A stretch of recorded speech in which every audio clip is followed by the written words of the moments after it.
Shalom, salam sejahtera, dan sukacita yang sungguh sejati yang masih Tuhan beri kepada setiap orang percaya.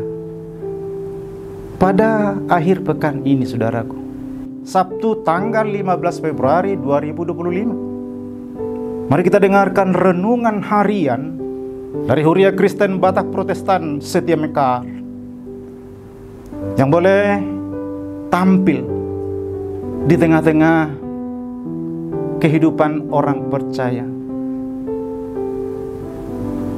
Biarlah kuasa kasih Kristus dan damai sejahteranya, saudara, merangkai bingkai kehidupan kita di dalam anugerah yang terindah oleh kuasa namanya. Amin. Saudara-saudariku yang dikasihi Tuhan Yesus Kristus, firman Tuhan yang menyapa kita pada pagi ini diangkat dari kitab Amsal Raja Salomo pasal 3 ayat yang ke-11. Ini kebenaran firman Tuhan. Hai anakku, janganlah engkau menolak didikan Tuhan, dan janganlah engkau bosan akan peringatannya. Demikian firman Tuhan. Saudara-saudariku yang dikasihi Tuhan Yesus Kristus, memang semua orang tua tentu menginginkan anaknya memperoleh pendidikan yang terbaik.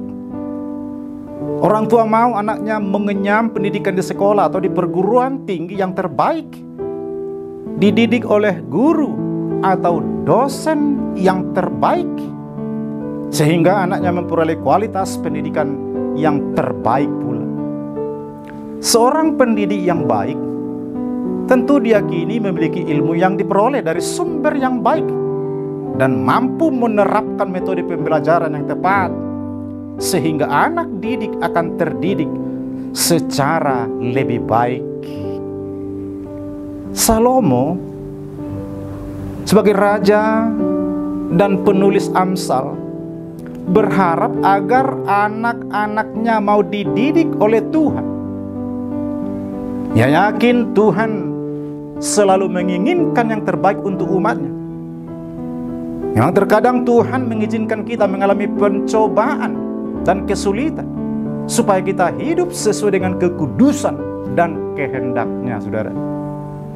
Bila kita lalai melakukan sesuatu dan menyimpang dari jalan Tuhan, kita akan mengalami sesuatu yang mungkin merupakan peringatan dari Tuhan. Lalu kita disadarkan untuk kembali ke jalan Tuhan. Hal itu menunjukkan, saudara, bahwa Tuhan begitu mengasihi kita dan memperhatikan kita. Masalah, problema atau beban hidup menjadi semacam ujian dalam proses pembelajaran kita.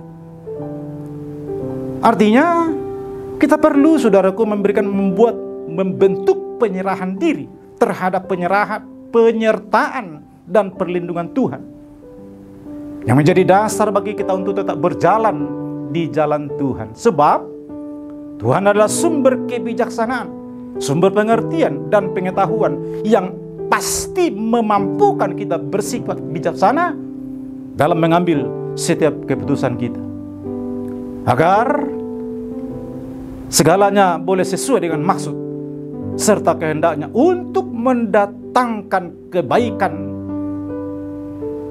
kebahagiaan, dan kesejahteraan bagi kita.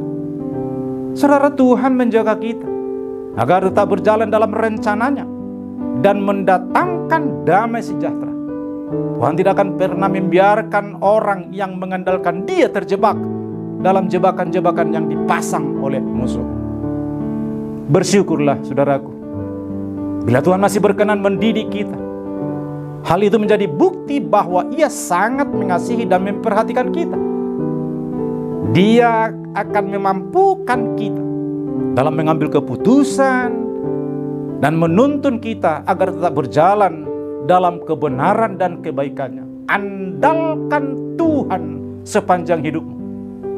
Dia akan memberikan keamanan dan senantiasa menjaga dirimu.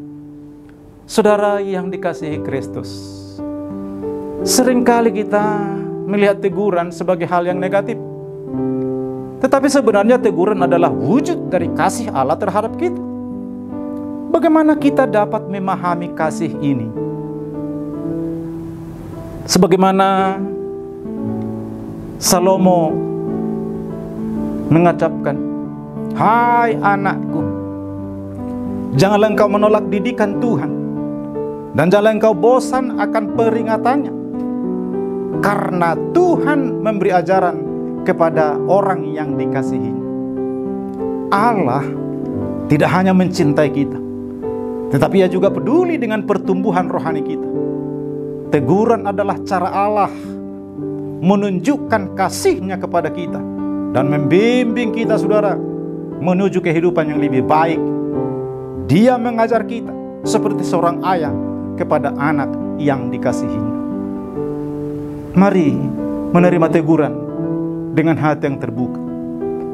Lalu pertanyaannya sekarang adalah, bagaimana kita merespons tegurannya? Kita perlu menerima tegurannya dengan hati yang terbuka dan siap untuk belajar. Kalau saudara kita baca dalam Mazmur 141 ayat 5, "Hendaklah orang benar memukul aku." Ini adalah berkasih. Hendaklah Ia membetulkan aku.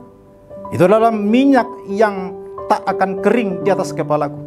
Sebab aku akan terus berdoa, walaupun orang fasik di situ melakukan kejahatan. Saudara, sebagaimana kita bisa belajar dari Ayub juga, yang tetap bertekun di dalam doanya, meskipun dalam titik nadir terendah penderitaannya.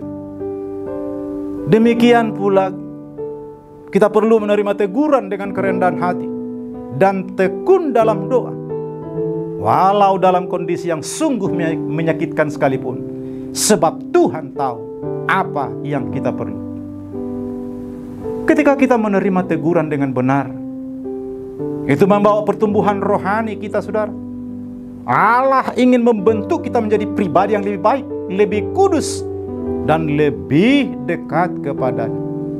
Bukankah kita telah belajar dari Rasul Paulus, terutama melalui suratnya kepada Timoteus, bahwa segala firman yang telah diilhamkan dari Tuhan Allah bermanfaat untuk mengajar, untuk menyatakan kesalahan, untuk memperbaiki kelakuan, dan untuk mendidik dalam kebenaran, supaya orang yang beriman menjadi sempurna dan dilengkapi untuk setiap perbuatan baik.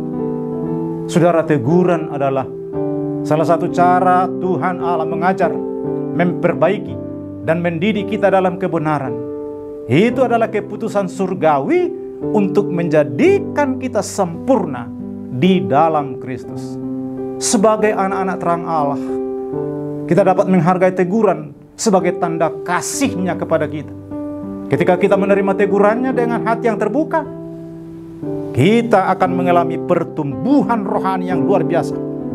Marilah kita terus merenungkan ayat-ayat Alkitab ini dan memohon kepadanya agar memberi kita kebijaksanaan untuk menerima tegurannya dengan kerendahan hati.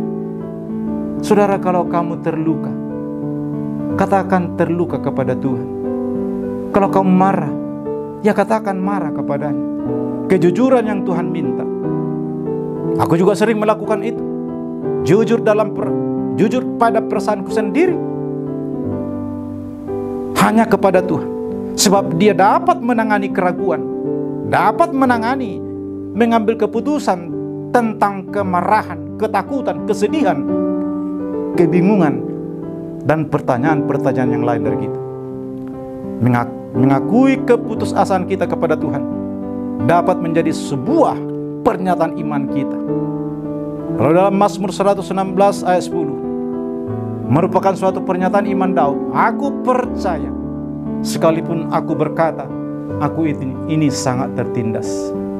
Pusatkan perhatian kepada Tuhan. Apapun situasi dan perasaan kita, berpeganglah pada Tuhan yang tidak akan pernah berubah. Ingatkanlah diri sendiri tentang kebenaran kekal Tuhan. Ia baik, Ia mengasihiku, Ia menyertaiku, Ia mengetahui apa yang sedang aku hadapi. Ia peduli, Ia memegang kendali. Ia mempunyai rencana atas hidupku. Teruslah percaya saudaraku kepadanya, walaupun perasaanmu kacau.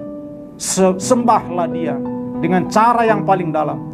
Justru di dalam situasi yang tidak mengenakan, iman kita sungguh diuji. Biarlah Tuhan mendapati iman kita murni seperti emas. Bersyukur dan sembah dia dalam kondisi apapun. Sebab hal itulah yang akan membangun iman kita semakin kuat menghadapi semua. Mari fokus pada pengalaman Daud yang menjadi pembelajaran rohani kita pada pagi ini. Yakin dan percayalah bahwa Tuhan tidak pernah jauh jikalau kita sedang dalam kesesakan, tetapi Ia sedang menggendong kita, saudaraku, untuk menenangkan hati kita sekaligus memenangkan perkara kita. Amin.